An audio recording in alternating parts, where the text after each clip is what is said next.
Dobrý deň, dnes vás čaká sľúbená téma o vitamíne D a o tom, ako jeho deficit, nedostatok, brzdí naše chudnutie. Teraz vidíte na obrazovke obsah dnešného videa, takže o všeličom dneska pohovoríme. A dnes uvidíte, prečo bez vitamínu D naše telo tuk nespaľuje, ale jeho urputne ukladá. A to najmä na bruchu.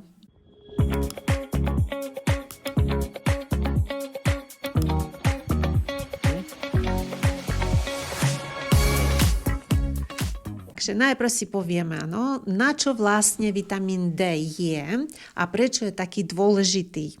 Vitamín D sa často chápe ako, alebo takto sa zužuje jeho ponímanie na vitamín na kosti. Ale to je také nepresné a možno aj také zastarané. V skutočnosti funguje v tele ako regulačný hormón. Riadi imunitu, ovplyvňuje metabolizmus, čo my potrebujeme pri chudnutí, zasahuje do hormonálnej rovnováhy, ktoré potrebujeme, bez nej neschudneme. A rozhoduje o tom, ako telo pracuje s energiou. Keď je dostatok vitamínu D, takže telo funguje oveľa stabilnejšie. A keď chýba, problémy sa neobjavia v jednej oblasti. To bude naprieč celým organizmom. Preto ho nemôžno brať ako nejaký taký samostatný vitamín. Je to základné nastavenie celého organizmu a systému. Dobre, takže ako zistím, že mám nedostatok vitamínu D? Spoľahnúť sa na pocity nestačí. Nijako nezistíme. Nedostatok vitamínu D je taký tichý, taký nešpecifický. Jediný spoľahnivý spôsob je krvný test. Všetko ostatné je len potom taký odhad môže byť, Problémom je, že bol to aj môj problém, len som o tom nevedela. A problém je ten, že my žijeme roky v nízkych hodnotách vitamínu D a považujeme za ten svoj stav normálny, lebo už potom na to aj zvykneme.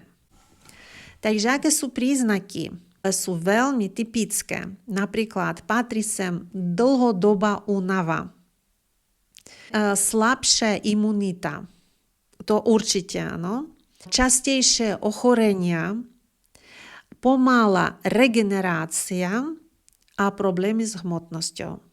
Ženy si často všimnú, že majú viac chuti na sladké, menej energie, a napriek snahe schudnúť nedarí sa. Veľmi, až tak sa nedarí. A toto nie je náhoda, ale dôsledok narušeného vnútorného nastavenia. Ako môže nedostatok vitamínu D ovplyvniť chudnutie? Áno, môže a veľmi konkrétne. Vitamín D priamo neodstraňuje tuk, ale nastavuje podmienky, v ktorých telo buď bude spaľovať, alebo bude ukladať tuk. A pri nedostatku sa zhoršuje, teraz pozor, citlivosť na inzulín. Toto je veľmi vážne, veľmi dôležité, čo hovorím. Citlivosť na inzulín. A my už vieme z inzulín rezistencii, keď je inzulín vysoký, my neschudneme. Telo sa správa úspornejšie, a spaľovanie ide, ak vôbec, ide tak pomaly strašne. Tak, je pravda, že väčšina ľudí má nedostatok vitamínu D.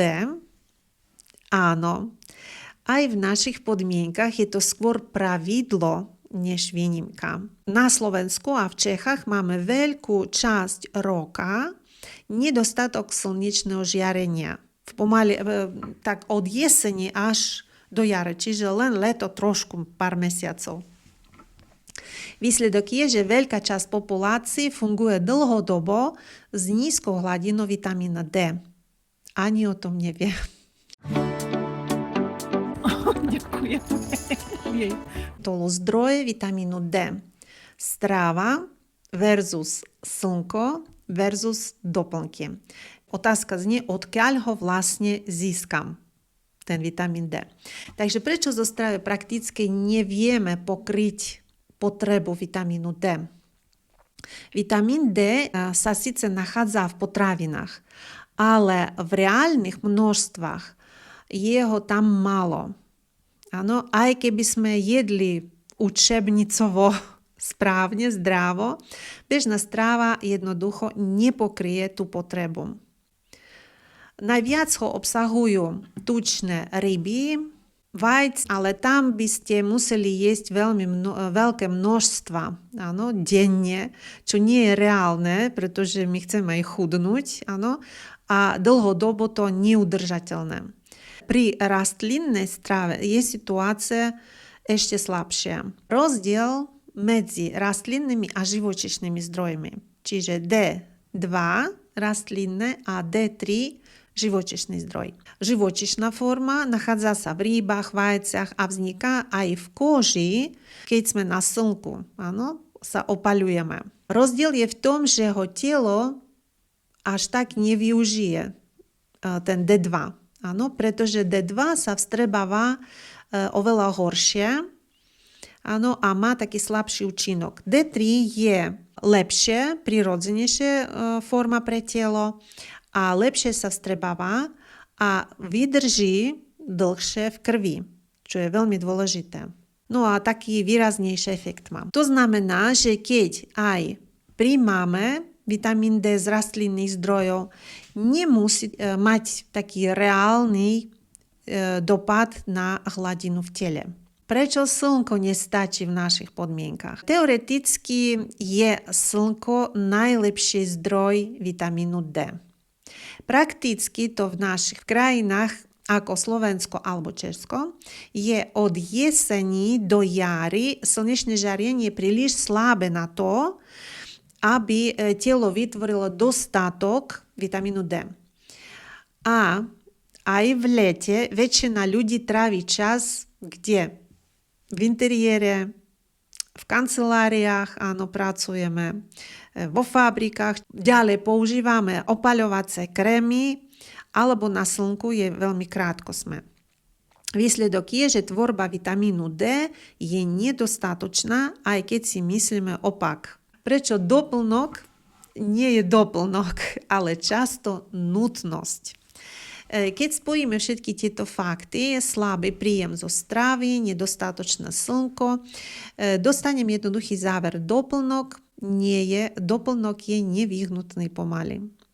V mnohých prípadoch je to jediný spoľahlivý spôsob, ako udržať hladinu D v normálnom rozmedzi.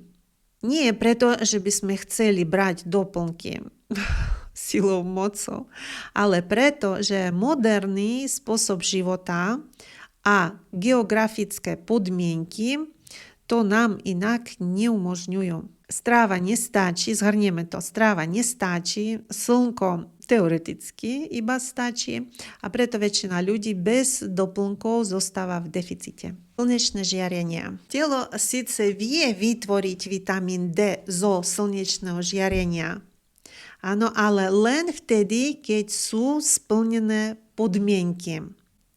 Slnko musí byť dostatočne vysoko, áno, koža musí byť odkrytá a pobyt na slnku musí byť dostatočný. Koľko minút na slnku denne stačí?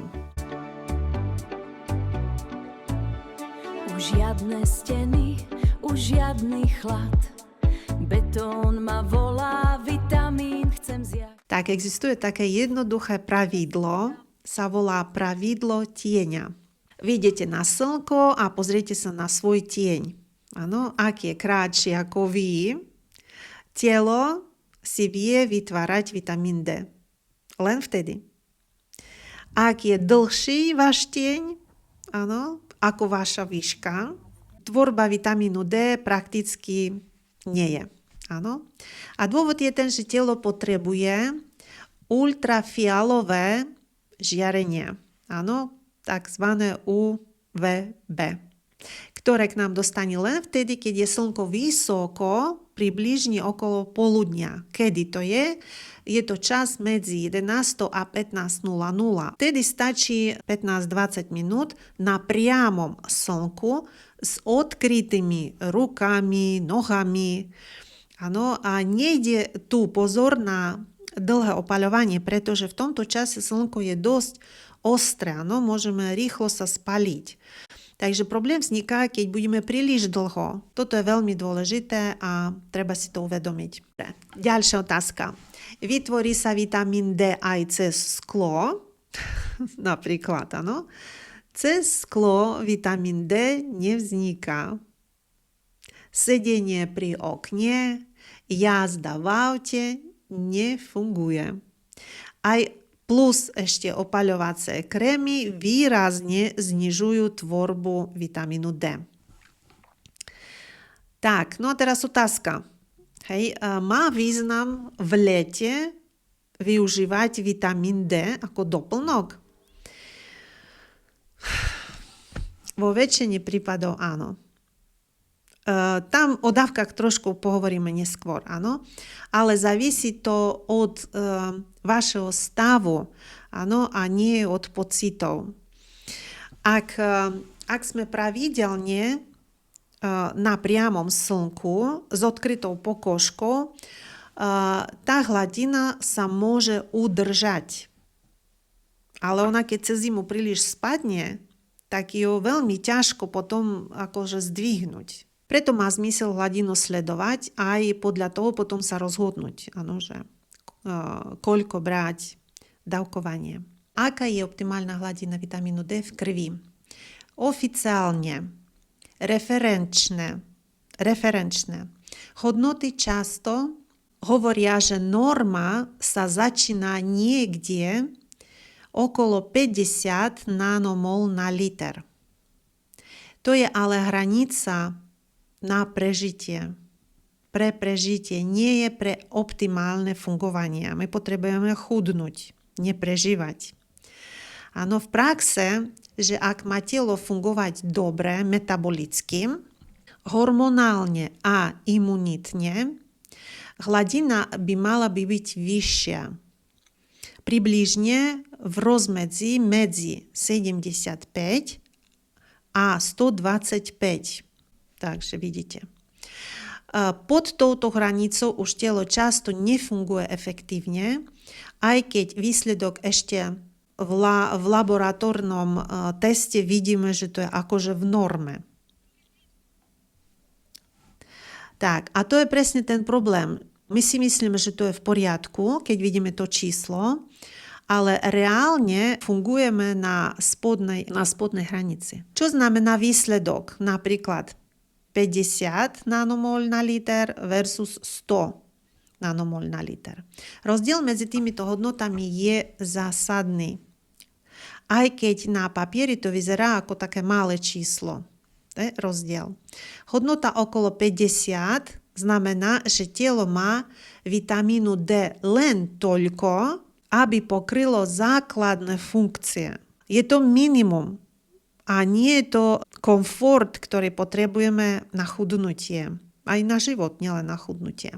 Naopak, hodnota okolo 100 je úroveň, kde telo funguje stabilnejšie, oveľa lepšie reaguje imunita, metabolizmus, aj hormóny.